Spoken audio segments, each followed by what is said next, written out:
Coupés du monde, seuls, clos, ils réduisent les actes quotidiens à leur seule nécessité, dépouillent leur existence de tout ce qui pourrait être superflu. Se lèvent, se lavent d'un jet d'eau sur la terrasse, se caressent, mangent du pain et de l'huile d'olive, se reposent, se concentrent, attendant que le fond surgisse, que le trésor forcément caché à l'intérieur, la vérité, la source, apparaisse enfin. Au départ, c'est une histoire d'amour un peu compliquée, puisque elle a lieu entre deux personnages qui ont un secret. Alors, je ne sais pas s'il faut en dire plus. Mais, bon, ce secret va être vite éventé dans le livre, mais il est important dans le sens où ce secret-là va avoir une influence sur la vie de ces deux personnages, c'est-à-dire comment vivre le secret. Alors ça, évidemment, c'est une thématique qui m'est chère et qui est récurrente à travers les ouvrages. Bon, là, elle prend une nouvelle forme. Hein. Ce secret, c'est qu'ils ont un lien de parenté, que ces deux personnages ont un lien de parenté. Lien de parenté qui, malgré tout, ne fait pas le tout de l'histoire, puisque c'est un amour qui transcende ce lien de parenté. Voilà. Donc, ils portent ce secret en eux, et ce secret va peut-être les empêcher de vivre cette histoire d'amour. Et à partir de là, on se lance dans une recherche des origines. C'est-à-dire que l'héroïne principale, qui s'appelle Mara, et le livre va porter le titre de Mara, désire avoir un enfant, n'arrive pas à avoir un enfant avec l'homme qu'elle aime et qui est lié d'un point de vue familial à elle, et va dans une quête de ses origines pour essayer de comprendre d'où elle vient et pour essayer de savoir où elle va. Il y a un troisième personnage qui entre en jeu, qui est un jeune Marocain qui s'appelle Hicham. Et c'est un travail autour d'un trio en réalité, puisque le duo explose assez rapidement, précisément parce qu'il est trop fusionnel, qu'à l'intérieur de cette histoire d'amour-là, il n'y a pas de rapport au monde possible, qu'il est totalement exclusif, et que l'arrivée de ce troisième personnage va ouvrir au monde, va ouvrir Mara, donc l'héroïne, à une autre dimension qui est celle des autres, qui est celle du monde, qui est celle de la vie. Elle va commencer à vivre grâce ou par l'intermédiaire d'un troisième. Pourquoi est-ce que je te raconterai mon histoire? Ta colère ne suffit pas. Hicham réfléchit à ce qu'il va dire, mais Mara attend. Il n'a pas le temps d'inventer. Parce que je pense pouvoir te sauver. Il n'a pas dit aider, c'est pourtant ce qu'il voulait dire. Le mot sauver est venu se substituer à ce qui aurait été plus évident, plus modeste, plus normal, étant donné leur relation. Mais il a dit sauver. Hicham s'attend à la voir rire, se moquer, rejeter ses questions avec mépris. Mais il faut croire que Mara a été affaiblie par ces 2 mois de séquestration volontaire. Des larmes coulent sur ses joues. Elle ne dira rien. L'histoire, elle aussi, a beaucoup plus de ramifications, il y a beaucoup de personnages, elle dure, elle passe d'une époque à l'autre, et elle s'inscrit alors au Maroc, en France, à Paris, et en Algérie. Donc il y a une tentative de prise en charge de la guerre intestine qui a eu lieu en Algérie à partir de 92 jusqu'à 99, on va dire, 2000.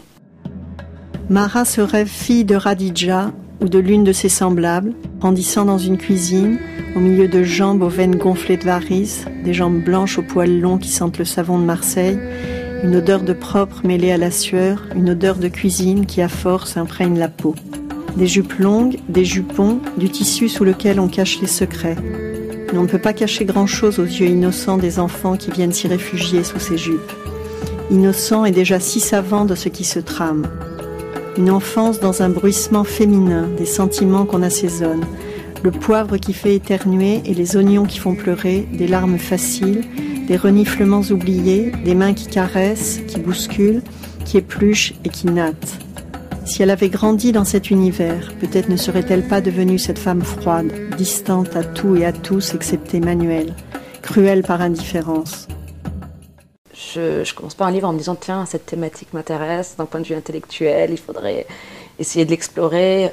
Non, c'est vraiment des choses, je pense, qui doivent m'habiter, puisque j'y reviens malgré moi, de manière inconsciente. Et voilà, c'est ça qui gonfle et qui finit par faire livre.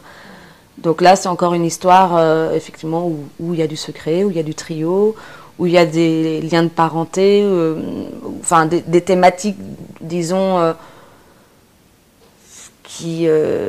qu'on peut juger monstrueuses, enfin qu'on peut juger criminelles, et pour moi qui peuvent être aussi normales. Enfin, en tout cas, j'essaye de les traiter de façon la plus normale qu'il soit, c'est-à-dire que un amour qui soit incestueux, qui soit, enfin, quel qu'il soit, est d'abord un amour, et c'est plutôt de cette façon-là que j'essaie de le traiter. Tout thème tabou est un thème par définition passionnant. Alors ensuite, il faut savoir, ce qui est difficile, c'est savoir comment le prendre et comment arriver à en faire quelque chose de neuf.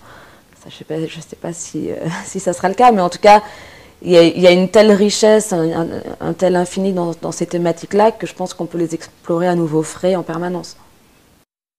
Khadija fredonne une chanson dont Mara connaît bien l'air. Elle laisse passer la chanson avant de lui poser la question. Tu as eu tes enfants tout de suite? Je veux dire, ça n'a pas été difficile? Khadija sait qu'il y a un problème. Elle sent des tensions agiter la maison. Le visage de Mara s'est durci. Ces choses-là ne trompent pas. Khadija a beau être une femme de la campagne, elle a des intuitions sûres. Mara est aride, son corps s'est tendu, ses yeux sont cernés. Elle ne dort plus, et quand elle dort, des cauchemars la réveillent. Khadija entend ces cris venus d'un autre temps, le temps de l'enfance, quand la peur s'empare du noir et ne peut plus s'arrêter. Khadija laisse des gris-gris sous les lits, fait des imprécations, son soutien silencieux ne fait pas encore effet. Elle a d'autres solutions. Alors dans ce livre, oui, tout part d'un désir d'enfant qui va mener à la quête des origines, puisqu'il y a évidemment un lien entre arriver à éclaircir son passé et rendre possible l'avenir. En gros, c'est le fil conducteur du livre. C'est vraiment la recherche du passé pour rendre possible le futur. Alors là, le désir d'enfant, la maternité sont aussi des thèmes qui m'importent. Bon, il se trouve qu'à chaque fois que j'écris un livre, je tombe enceinte, mais ça, je sais pas si c'est lié, mais il faut croire, puisque ça devient un peu répétitif. En tout cas, dans le désir d'enfant, alors bon, il y a quelque chose de très spécifique au désir féminin, au devenir femme, pour un personnage féminin. Mais plus que ça, il y a évidemment tout le lien avec la lignée. L'idée d'arriver à se retrouver, à devenir soi-même, à condition d'être en accord avec une histoire passée, de réintégrer, d'arriver à se réapproprier une histoire passée pour rendre l'histoire à venir possible.